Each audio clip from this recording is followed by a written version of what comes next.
Morning, मैं Varun Singh class 6 का science chapter 9 lecture 3 लेके आज उपस्थित हूँ, जिसमें हम पढ़ रहे थे कि the living organism and their surrounding. The living organism and their surrounding को हम पढ़ रहे थे। तो इसमें क्या है कि लिविंग ऑर्गेनिज्म और सराउंडिंग में पिछले क्लास में हमने पढ़ा था एक्सक्रीशन के बारे में। एक्सक्रीशन के बारे में, प्लांट के एक्सक्रीशन के बारे में। प्लांट क्या करते हैं कि ड्यूरिंग रेस्पिरेशन कार्बन डाइऑक्साइड छोड़ते हैं और वही कार्बन डाइऑक्साइड जो है फोटोसिंथेसिस में गेन करते हैं। तो कार्बन डाइऑक्साइड जो है वो हम लोग के रेस्पिरेशन के दौरान एक्सक्रीटरी प्रोडक्ट है और फोटोसिंथेसिस के दौरान जो ऑक्सीजन है वो प्लांट का बाई प्रोडक्ट होता है। तो वो बाई प्रोडक्ट को हम लोग इस्तेमाल करते हैं। तो एक्सक्रीशन के केस में अब हम चलेंगे कि प्लांट जो है वो एक्सक्रीशन करते हैं। तो कुछ प्लांट क्या करते हैं, some store means some plant क्या करते हैं, some plant store waste product in their body, waste product in their bodies. कुछ प्रकार प्लांट जो है वेस्ट प्रोडक्ट को अपने बॉडी में स्टोर करते हैं। Some plant store waste product in their body. हम लोग क्लास में लिविंग ऑर्गेनिज्म के कुछ कैरेक्टरिस्टिक्स हैं, तो उस कैरेक्टरिस्टिक्स को पढ़ रहे हैं। तो उस कैरेक्टरिस्टिक्स में हम लोग एक्सक्रीशन को पढ़ रहे हैं। Excretion is one of the important characteristic of living being. तो some plant store waste product in their body. तो कुछ प्लांट जो है वेस्ट प्रोडक्ट को अपने बॉडी में स्टोर करते हैं। और जैसे कि बॉडी में किस तरह से स्टोर करेंगे, तो बॉडी पार्ट्स में जैसे कि हो गया लाइक लीफ, इसमें क्या हो गया, पहले लीफ में, फिर हो गया बार्क में और फिर हो गया फ्रूट्स में। तो these are some plant store these excretory product in leaf, bark and fruit. तो ये कैसे जानेंगे कि एक्सक्रीटरी प्रोडक्ट है। प्लांट इस एक्सक्रीटरी प्रोडक्ट को शेड करके गिरा देते हैं। जैसे कि मान लीजिए कि ये हो गया लीफ, ये लीफ है। तो लीफ में जो एक्सक्रीटरी प्रोडक्ट है, जो उत्सर्जी पदार्थ है, जो बेकार के पदार्थ है, तो ये लीफ को पौधा शेड करके गिरा देता है। तो जो भी उसकी जगह पर नए नए लीव्स आ जाते हैं। तो पौधे जो हैं अपने एक्सक्रीशन को, लीफ को गिरा करके और क्या करते हैं कि बार्क को गिरा करके, फ्रूट को गिरा करके अपने एक्सक्रीटरी प्रोडक्ट को शरीर से बाहर निकालते हैं। तो plant get rid of, plant जो है कैसे एक्सक्रीटरी प्रोडक्ट से बाहर निकाले। तो प्लांट जो है how plant get rid of this excretory product।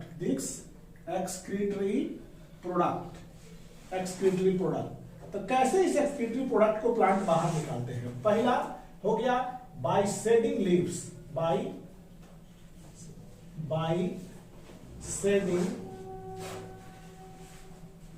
Shading leaves को गिरा करके, पत्तियों को गिरा करके बाय शेडिंग लीव्स। दूसरा है पीलिंग ऑफ बार्क को हटा करके, पीलिंग ऑफ बार्क मतलब छाल, पत्तियों को गिरा करके, बार्क को शरीर से हटा करके। और थर्ड है फेलिंग ऑफ फ्रूट। पौधे अपने उत्सर्जी पदार्थ से इन 3 तरीकों से मुक्त करते हैं। पौधे में जो भी उत्सर्जी पदार्थ हैं जो बनते हैं उनके बॉडीज में, वो स्टोर होते हैं लीफ में, उसके छाल में और उसके फ्रूट्स में। तो लीफ मतलब पत्ती, तो पत्ती को क्या करते हैं पौधे, पत्ती को गिरा देते हैं जमीन पर। ये पत्ती को जमीन पर गिरा के शेडिंग लीव्स, शेड करते हैं, शेडिंग। दूसरा जो है प्लांट के स्टेम में देखिएगा कि एक मोटा परत जम जाता है, ये हो गया बार्क ऑफ प्लांट। और इस बार्क को पौधे क्या करते हैं, पील करते हैं, हटा देते हैं, बाहर निकाल देते हैं। और मीन्स जब फ्रूट पक जाते हैं तो उनमें भी एक्सक्रीटरी प्रोडक्ट प्लांट के मौजूद होते हैं और उन एक्सक्रीटरी प्रोडक्ट को पौधे फल को नीचे गिरा देते हैं।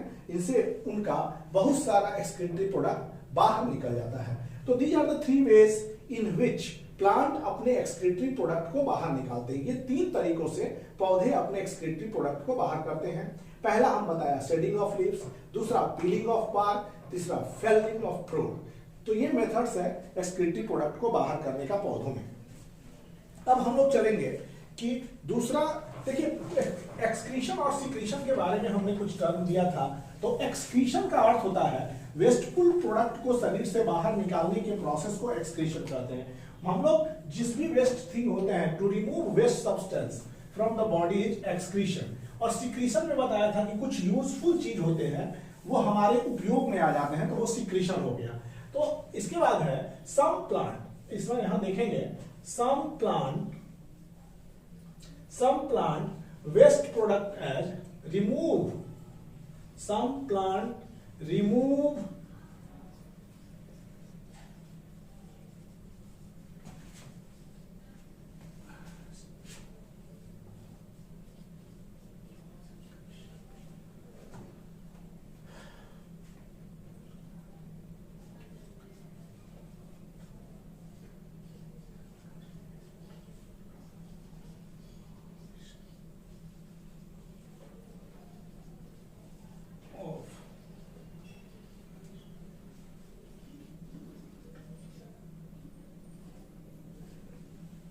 Some plant remove waste product as secretion.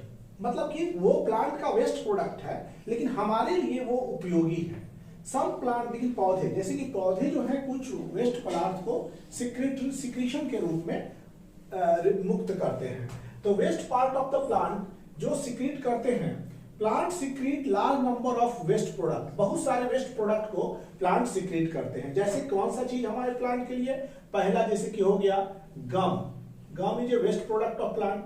दूसरा हो गया आपका latex, latex this is also a waste product of plant. तो these waste product of plant are useful to human. Latex. Third हो गया रेसिन्स, रेसिन्स। तो ये जितने भी हैं ये प्लांट के प्रोडक्ट हैं और ये हमारे लिए यूजफुल होते हैं। द गम, ये रेजिन, लेटेक्स मतलब इससे रबड़ मिल जाता है, रबड़, गम नाम सुने ही हैं। तो ये सब जितने भी हैं कि ये वेस्टफुल प्रोडक्ट है प्लांट के, but these wasteful product of plant is useful to human. These wasteful product of plant is useful to human, useful to human, ये ह्यूमन के लिए उपयोगी होते हैं। तो प्लांट जो है कुछ वेस्ट प्रोडक्ट को जो निकालते हैं वो लीव्स के रूप में निकालते हैं, पील्स बार्क को निकालते हैं, peeling of barks and falling of fruits, ये तीन वे है। तो कुछ प्लांट का ऐसा वेस्ट प्रोडक्ट है जो हमारे लिए बहुत बेनिफिशियल होता है और उससे कुछ हम बहुत अच्छे क्वांटिटी के प्रोडक्ट हम लोग को मिल जाते हैं, जैसे गम हो गया, लेटेक्स हो गया, रेसिन्स हो गया। और ये जितने भी वेस्ट प्रोडक्ट है प्लांट के वो हमारे लिए किसी न किसी रूप में उपयोगी है। तो ये हमारा वेस्टफुल प्रोडक्ट ऑफ प्लांट था। तो प्लांट में जैसे कि एक्सक्रीशन, एक्सक्रीशन केवल लिविंग ऑर्गेनिज्म ही कर सकते हैं। तो ये बात था, इस तरह के एक्सक्रीशन को लिविंग ऑर्गेनिज्म प्रोड्यूस कर सकते हैं, नॉन लिविंग डू नॉट। तो ये भी एक कैरेक्टरिस्टिक हो गया आपके लिविंग ऑर्गेनिज्म का। अब नेक्स्ट है characteristic of living is, your 7th point is reproduction. एक हो गया रिप्रोडक्शन।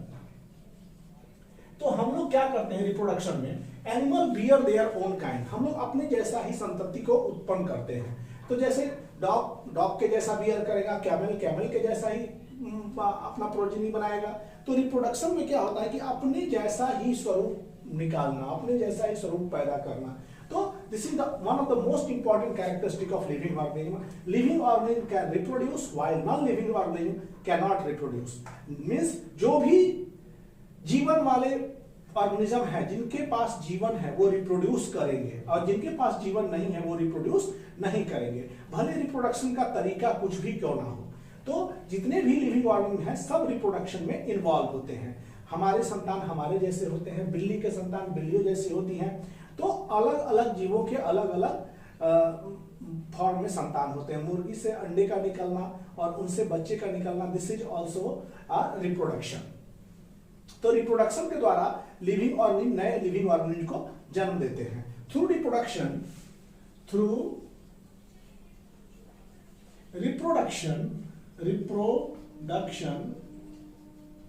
living organism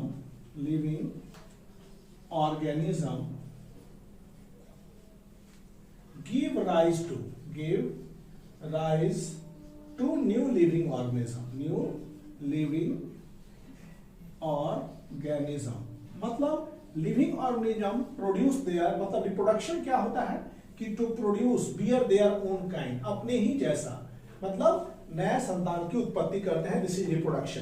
रिप्रोडक्शन में आप पढ़िएगा कि रिप्रोडक्शन का जो है वो दो तरह होता है। एक होता है ए sexual mode of reproduction, A sexual mode, A sexual mode of reproduction, A sexual mode of reproduction, और दूसरा होता है sexual mode of reproduction, sexual mode of reproduction, sexual mode of reproduction. तो इसमें ए सेक्सुअल में क्या होता है कि ए सेक्सुअल में ओनली सिंगल पेरेंट इन्वॉल्व होते हैं। इसमें एक ही पेरेंट से हम लोग ऑर्गेनिज्म को निकाल लेते हैं। इसमें सिंगल पेरेंट, यूनिपेरेंटल होता है, सिंगल पेरेंट इज इन्वॉल्व, मतलब एक ही पेरेंट्स की जरूरत होती है। इसमें क्या है कि two parents are involve, two individuals are involve sexual reproduction में। तो सेक्सुअल रिप्रोडक्शन एक स्पेशल मोड ऑफ रिप्रोडक्शन है जिसमें एक ही ऑर्गेनिज्म से नया ऑर्गेनिज्म बन जाता है। तो दिस इज एसेक्सुअल रिप्रोडक्शन। और सेक्सुअल रिप्रोडक्शन में दो ऑर्गेनिज्म मिलकर एक नए ऑर्गेनिज्म का, दो ऑर्गेनिज्म से मींस दो इंडिविजुअल्स आपस में रिप्रोड्यूस करके आप नया इंडिविजुअल्स बनाते हैं। Sexual reproduction two parents are involve, इसमें दो पेरेंट्स इन्वॉल्व होते हैं। तो एसेक्सुअल रिप्रोडक्शंस और सेक्सुअल रिप्रोडक्शन के दो पार्ट हैं। क्लास 6 में केवल जानना है कि reproduction is a part of life in a living organism, means जीवन का एक हिस्सा है लिविंग ऑर्गेनिज्म में, जो कि हर लिविंग ऑर्गेनिज्म इसको करता है। वेदर वे कुछ भी हो, सेक्सुअल हो या सेक्सुअल हो, ये दोनों ही तरह के रिप्रोडक्शन लिविंग ऑर्गेनिज्म के द्वारा ही दिखाया जाएगा। तो non living thing do not reproduce, non living thing क्या करता है, रिप्रोड्यूस नहीं करता है, लेकिन लिविंग थिंग रिप्रोड्यूस करता है। Whatever be the mode, mode का कोई भी हो, this is reproduction in living being. Living being is characterized by reproduction, living being को हम रिप्रोडक्शन से भी कैरेक्टराइज करते हैं। अब है life span, living thing have definite life span. आप देखे होंगे कि जितने भी जीव जंतु हैं कुछ समय तक बढ़ते हैं, फिर धीरे धीरे उनका बढ़ना रुकता है, फिर धीरे धीरे वो करके ग्रेजुअली डाई कर जाते हैं। तो जितने भी लिविंग ऑर्गेनिज्म हैं, ये एक पॉइंट है, living organism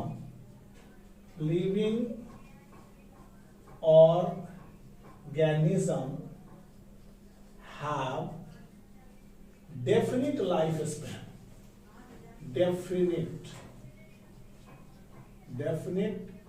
life span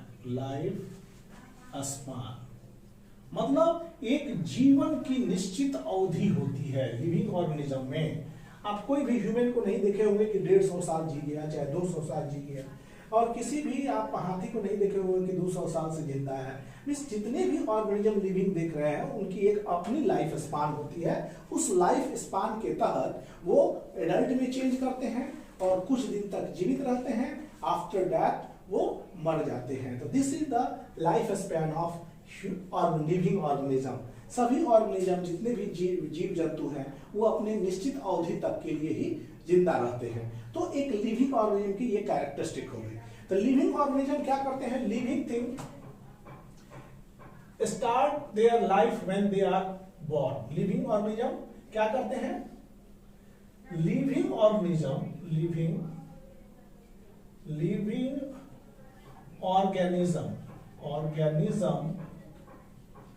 start their life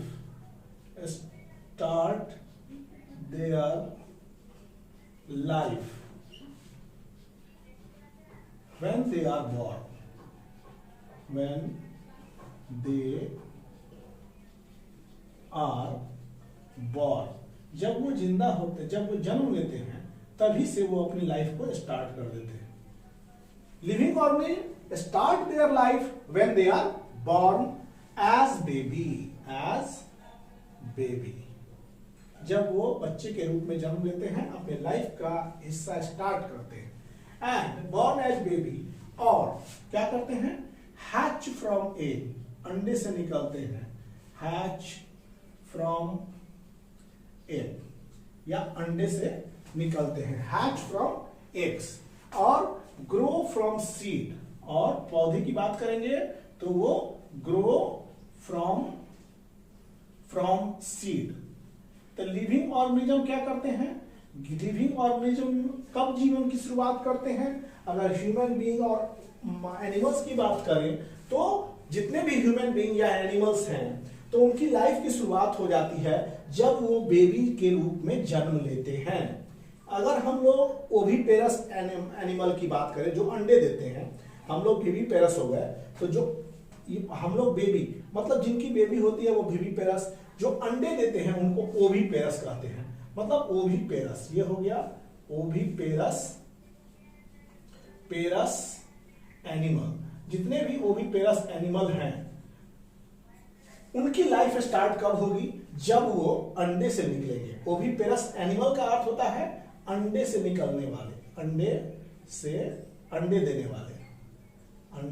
देने वाले, मतलब जो अंडे देने वाले ऑर्गेनिज्म हैं, ओविपेरस हैं, उनका लाइफ स्टार्ट होता है जब वो अंडे से निकलते हैं। हम लोग बॉर्न एज बेबी, जब हम जन्म लेते हैं हम लोग हो गए विविपेरस। तो हम लोग की लाइफ कब स्टार्ट होती है, जो बच्चे को जन्म देते हैं उसे हम विविपेरस करते हैं, बच्चे को जन्म देते हैं।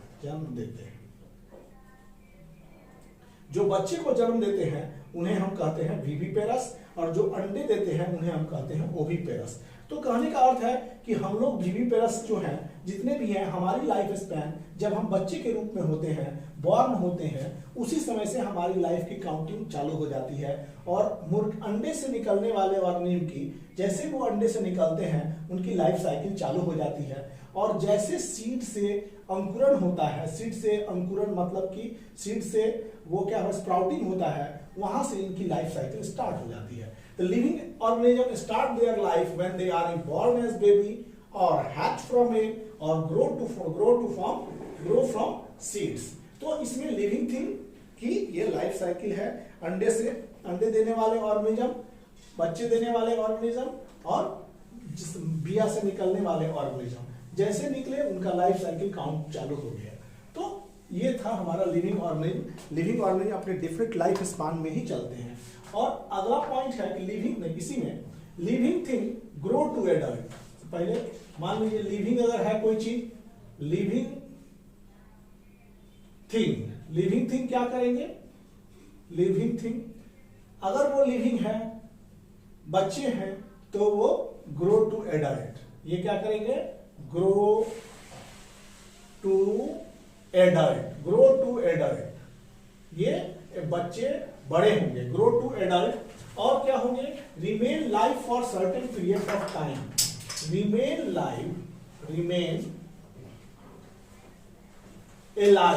alive for certain period of time,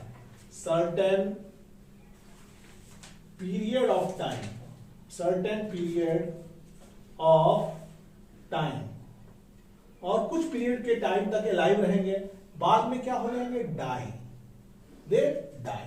तो this is your life span, this is our life span. हम लिविंग थिंग हैं, हम बच्चे हैं, एडल्ट में ग्रो करेंगे, कुछ दिन के लिए जीवित रहेंगे, कुछ पीरियड ऑफ टाइम के लिए, फिर डाई कर जाएंगे। तो कोई भी लिविंग थिंग जो है वो 100% सर्वाइवल नहीं है, यहाँ अमर नहीं है, बिकॉज 100 ईयर्स की लाइफ स्पैन हम लोगों की है, मान लीजिए 60 से 70 अब एवरेज चल रहा है।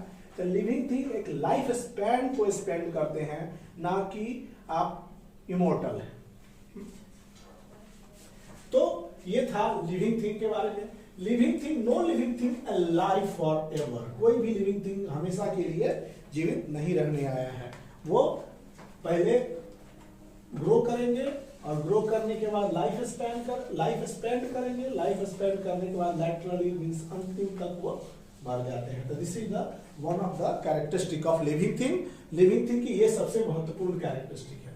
तो ये बताइए व्हाट इज लाइफ स्पैन। अब क्वेश्चन आ रहा है what is life span, what is life span. Life span क्या है आपका, इस क्वेश्चन को हम लोग देखेंगे।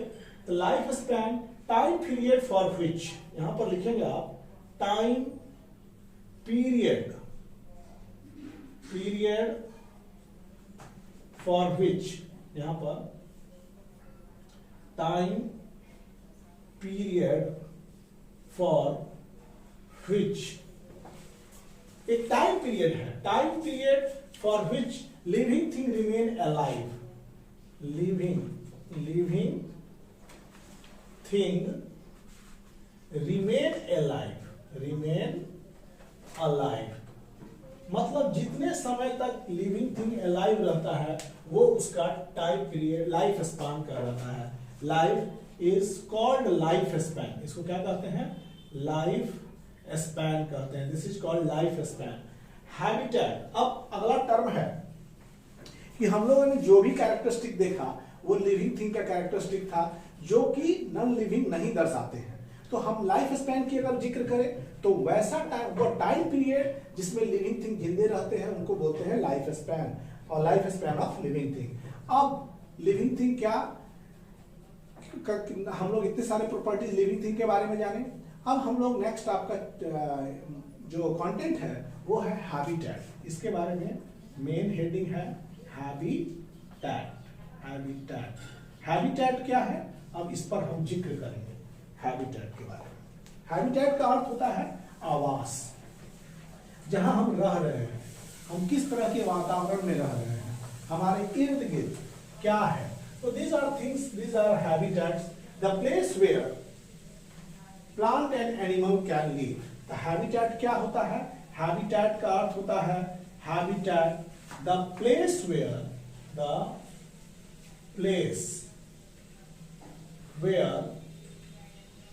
plant and animal can live, plant and animal can live। वह स्थान है, प्लेस जगह है जहां पौधे और जंतु दोनों रह सकते हैं। The place where plant and animal live. और ऑर्गेनिज्म क्या करते हैं? Organism prefer to live in those place which are best suited for it. Organism habitat पहले देखेंगे, वैसा स्थान जहां पर पौधे और जंतु रहते हैं उनको बोलते हैं हैबिटेट। तो ऑर्गेनिज्म प्रेफर कैसे करते हैं, ये कैसे स्थान को प्रेफर करेंगे? प्रेफर करते हैं तो prefer to live they prefer to live for which they prefer to live in those place, they prefer to live in those places which are best suited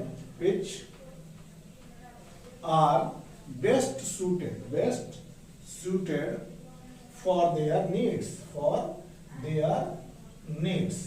देखिए एक बहुत बड़ी बात है कि जहां जंतु और जानवर रहते हैं वो हैबिटेट है, वो उनका आवास है। ये जंतु किस तरह के हैबिटेट को प्रेफर करते हैं? प्रेफर करते हैं वैसे जगहों को जो उनके लिए बेस्ट सूटेड हो, मतलब कि पूरा एकदम सूट करता हो वातावरण उनके लिए और उनकी आवश्यकताओं को पूरा करता हो। अगर हम ह्यूमन बीइंग पानी के अंदर चल जाए वो हमारा हैबिटेट होगा? नहीं होगा। मछली लैंड पर चला है तो वो उसका हैबिटेट होगा? नहीं होगा। तो हैबिटेट वही होगा जो हमारे लिए बेस्ट सूटेड है, उसको हम लोग हैबिटेट कहते हैं। तो हैबिटेट एक ऐसा जगह है, हैबिटेट हम कैसा प्रेफर करेंगे? हैबिटेट हम वैसा ही प्रेफर करेंगे जो हमारी आवश्यकताओं को पूरा करता हो और हमारे लिए बेस्ट हो। तो दिस इज द हैबिटेट, ये आवास हो गया आपका। तो हैबिटेट के बारे में हम बात कर रहे हैं। हैबिटेट क्या क्या प्रोवाइड करता है? What does habitat provide? What does habitat provide? हमारा हैबिटेट हम लोगों को क्या प्रोवाइड कराता है, इसके बारे में जानेंगे। तो हम लोग पढ़ेंगे कि हमारा हैबिटेट क्या प्रोवाइड करता है। तो हमारा हैबिटेट प्रोवाइड करता है ये आर हैबिटेट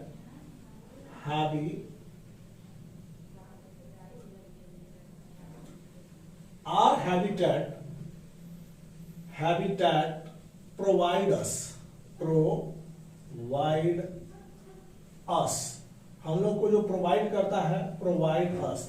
तो जिस चीज के बिना हम नहीं रह सकते हैं। तो पहला हो गया आपको क्या प्रोवाइड कराता है, तो प्रोवाइड कराता है फूड।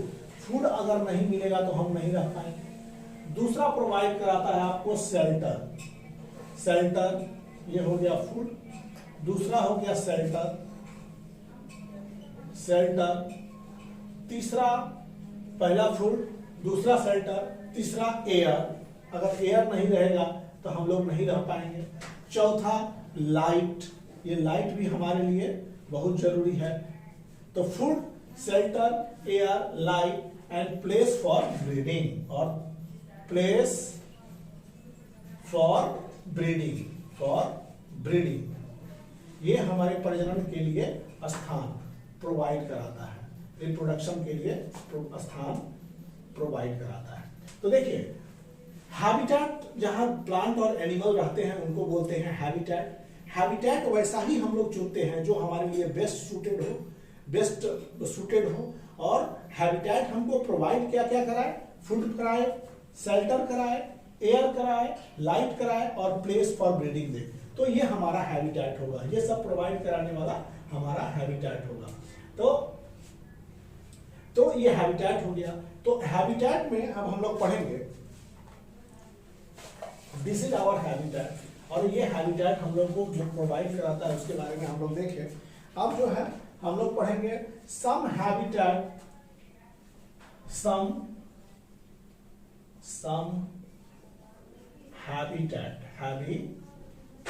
कुछ हैबिटेट के बारे में हम लोग जानेंगे। तो कुछ हैबिटेट में क्या है, प्लांट अपने हैबिटेट में रहना चाहेंगे और एनिमल अपने हैबिटेट में रहना चाहेंगे। Plant and animals are adapted to survive in the habitat. तो प्लांट डिफरेंट हैबिटेट, मतलब plant and animals are adapted to survive in its habitat, to survive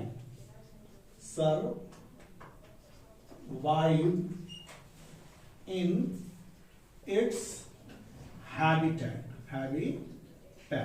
plant और एनिमल्स अपने हैबिटेट में रहने के लिए, सरवाइव करने के लिए अडेप्टेड हैं। तो हमारे जो हैबिटेट हैं, तो और जितने भी हैबिटेट हैं, हैबिटेट को हम लोग डिवाइड किए हैं कि 2 ग्रुप्स में। एक होता है टेरेस्ट्रियल हैबिटेट, टेरेस्ट्रियल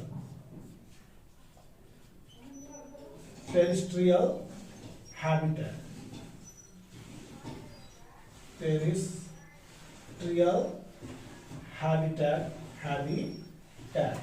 और दूसरा हो गया aquatic habitat.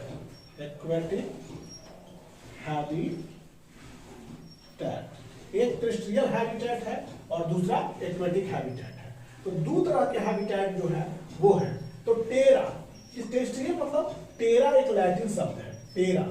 Terra is Latin word meaning land और ग्राउंड। इसका अर्थ होता है मीनिंग लैंड और ग्राउंड। टेरा का अर्थ क्या होता है, टेरा एक लैटिन शब्द है जिसका अर्थ होता है लैंड या ग्राउंड। तो land based habitat are called terrestrial habitat.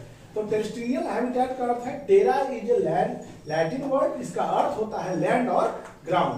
तो लैंड बेस्ड हैबिटेट जो होगा वो टेरेस्ट्रियल हैबिटेट होगा, इसीलिए इसको land based habitat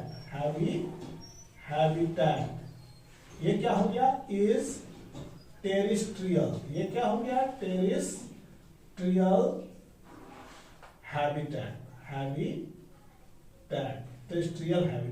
land based habitat को टेरेस्ट्रियल हैबिटेट कहते हैं। तो टेरेस्ट्रियल का लैटिन शब्द है, लैटिन शब्द का अर्थ होता है लैंड और ग्राउंड, और लैंड बेस्ड हैबिटेट जो होंगे वो आपके टेरेस्ट्रियल हैबिटेट के तहत आ जाएंगे। तो टेरेस्ट्रियल हैबिटेट में टेरेस्ट्रियल हैबिटेट को भी बहुत सारे भाग में बांटा गया है। जो टेरेस्ट्रियल हैबिटेट को बहुत सारे भाग में बांटा गया है, ये है, इसमें हो गया टेरेस्ट्रियल हैबिटेट में टेरिस्ट्रियल हैबिटेट। टेरिस्ट्रियल हैबिटेट में क्या है? टेरिस्ट्रियल हैबिटेट इसमें हो गया आपका, पहला हो गया डेजर्ट, डेजर्ट। दूसरा हो गया आपका फॉरेस्ट, जो भी लैंड एरियाज हो, फॉरेस्ट, फॉरेस्ट। इसके बाद बहुत सारे ग्रास लैंड्स, ये हो गया ग्रास लैंड। फोर्थ हो गया फॉरेस्ट, फॉरेस्ट, फॉरेस्ट, ये हो गया। तो ये हमारा टेरेस्ट्रियल हैबिटेट है। तो टेरेस्ट्रियल हैबिटेट में desert, forest, grassland, desert, forest, grassland, ये टेरेस्ट्रियल हैबिटेट हो गया। ये माउंटेन भी आपका टेरेस्ट्रियल हैबिटेट में आ जाएगा। तो ये जो है टेरेस्ट्रियल हैबिटेट, तो डिफरेंट जगहों पर डिफरेंट तरह के एनिमल मिलेंगे। डेजर्ट में आपको क्या मिलेगा? डेजर्ट में मिलेगा आपको कैमल, कैमल ऊंट हो गया, और कैक्टस का पौधा, कैक्टस, मतलब जो कम वाटर पर भी सरवाइव करके चल जाए, वैसे एनिमल डेजर्ट में पाएंगे। हम और आप डेजर्ट में सरवाइव नहीं कर सकते हैं। फॉरेस्ट में आप जाएंगे तो जो लैंड पर रहने, जो पेड़ पर रहने वाले एनिमल्स हैं, वो ज्यादा दिखेंगे आपको। जंगलों में जो अडेप्टेड हैं, जैसे lion, tiger, monkey, baboons, these all things are found in forest habitat. Grassland में इंसेक्ट वगैरह ये सब पाया जाएगा। माउंटेन में जो पहाड़ी क्षेत्र में रहने वाले ऑर्गेनिज्म हैं, जो पहाड़ों पर आसानी से, जैसे कि माउंटेन गॉट हो गया, माउंटेन गॉट, इसमें माउंटेन गोट, गोट हो गया। Mountain goat is found in mountain areas. Mountain पर रहने वाले जो होंगे वो आपको मिलेंगे। पुमा वगैरह ये सब माउंटेन पर रहने वाले ऑर्गेनिज्म हैं। तो टेरेस्ट्रियल हैबिटेट में ये डेजर्ट, फॉरेस्ट, ग्रासलैंड और माउंटेन है। These are the terrestrial habitat. इसमें इंसेक्ट हो जाएगा, इंसेक्ट, इसमें मंकी, बबून्स, बबून्स, ये सब हो गए, लेमर्स, ये सब ऑर्गेनिज्म जो है वो आपके फॉरेस्ट में पाए जाएंगे। तो दीज आर सच ऑर्गेनिज्म, ये वैसे ऑर्गेनिज्म हैं जो आपके टेरेस्ट्रियल जोन में रह सकते हैं, टेरेस्ट्रियल आवास में रह सकते हैं। ये अब पानी में नहीं रह सकते हैं, ये दूसरे हैबिटेट को फॉलो नहीं कर सकते हैं। अगर इस तरह का कंडीशन आया तो ये सरवाइव नहीं कर पाएंगे। और दूसरा है एक्वेटिक हैबिटेट। एक्वेटिक हैबिटेट मतलब वाटर बेस्ड हैबिटेट। दूसरा आपका है aquatic habitat, aquatic, aquatic habitat, habitat. तो एक्वेटिक हैबिटेट में है वाटर बेस्ड हैबिटेट। ये क्या है? Water based habitat, based habitat, पानी में रहने योग्य हैबिटेट जो है वो हो गया वाटर बेस्ड हैबिटेट। एक्वेटिक का हिंदी होता है जलीय। सब एक्वेटिक हैबिटेट्स में जैसे हो गया आपका लेक, लेक हो गया। दूसरा हो गया रिवर, हो गया रिवर, रिवर हो गया आपका, हो गया तीसरा पॉन्ड हो गया, पॉन्ड। और ये सब जो है ये आपको एक्वेटिक हैबिटेट है। तो मतलब एक्वेटिक हैबिटेट में कौन कौन से ऑर्गेनिज्म रह पाएंगे? जैसे इतना, ये एक्वेटिक हैबिटेट में फिश तो कॉमन हो गई। फिश जो है एक्वेटिक हैबिटेट में रहने के लिए पर्याप्त है, बिकॉज फिश के पास एडेप्टेशन है उसके लिए। वो एडेप्टेशन क्या है? उसके पास गिल है और गिल से वो ऑक्सीजन फिल्टर करके ले लेती है। हम लोग अगर पानी में एक्वेटिक हैबिटेट की बात करें तो हम लोग इसमें सर्वाइव नहीं कर पाएंगे। तो एक्वेटिक हैबिटेट, एक्वेटिक ऑर्गेनिज्म रह सकते हैं, नॉट टेरेस्ट्रियल। मतलब कुछ होते हैं कि टेरेस्ट्रियल एक्वेटिक दोनों अप्लाई करते हैं, जैसे एम्फीबियंस हो गया। तो जो एक्वेटिक हैबिटेट के लिए ज्यादा एडेप्टेड हैं वो लैंड पर नहीं रह सकेंगे, और जो लैंड पर एडेप्टेड मोर हैं वो पानी में पूरा सर्वाइव नहीं कर सकते हैं। अब हम लोग जो है पढ़ेंगे कि type of habitat vary from organism to organism. Habitat जो है, type of habitat, type of habitat, habitat vary from organism to organism, vary from organism to organism means ये क्या हो गया कि जितने भी हैबिटेट हैं वो ऑर्गेनिज्म पर निर्भर करते हैं, और हर ऑर्गेनिज्म का अपना अपना हैबिटेट है। और ये प्लांट सबसे ज्यादा better survive in particular habitat, which plant उसी हैबिटेट पर सर्वाइव करेंगे जो उनके लिए ज्यादा एडेप्टेड है। Some plant live in hot and dry area। तो हॉट ड्राई एरिया में कौन रहता है आपका? हॉट ड्राई एरिया में जैसे कैक्टस, इज कैक्टस एडेप्टेड है, एडेप्टेड। ये adapted to live in hot dry area, live in hot dry area, क्यों hot dry area में live? Because adapted to live little water, because cactus is adapted to live in very little water, ये इसको कम पानी चाहिए, तो कम पानी के लिए वो कम पानी में सरवाइव कर जाएगा for long period of time, लंबे समय तक, पीरियड ऑफ टाइम। कैक्टस बिना पानी के लंबे पीरियड ऑफ टाइम तक रह सकता है। So habitat of cactus is desert. So habitat of cactus is desert. ये कैक्टस का हैबिटेट डेजर्ट हो गया। Lotus lives in areas where it is sufficient water. Lotus की बात करेंगे तो लोटस कहां रह पाएगा? लोटस वैसे एरिया में रहेगा जहां पर उसको सफिशिएंट वाटर मिलता रहे। जैसे लोटस क्या होता है? लोटस की अगर बात करें, लोटस वैसे एरिया में रहेगा, lotus lives in area where sufficient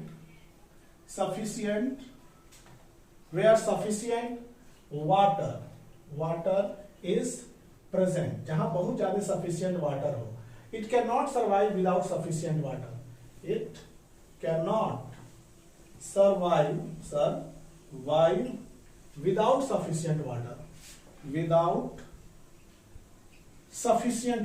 Sufficient water.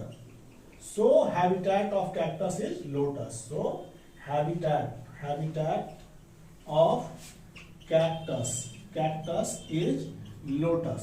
इसलिए कैक्टस का जो हैबिटेट हुआ वो क्या हो गया कि वाटर हो गया। So habitat of cactus is water. ये वाटर इसका हैबिटेट हो गया। तो हम लोग पढ़े कि टाइप्स ऑफ हैबिटेट ऑर्गेनिक से ऑर्गेनिक डिफरेंट होता है and we have discussed here. हमने अच्छे से इसको वर्णन किया। तो ये जो था आपका हैबिटेट टॉपिक, ये टुडेज लास्ट टॉपिक। अब जो है नेक्स्ट क्लास में नेक्स्ट वीडियो के साथ हम मिलेंगे आपके क्लास 6 का साइंस लेके चैप्टर 9 का last video. Till then thank you and hoping that subscribe the channel and grow the channel.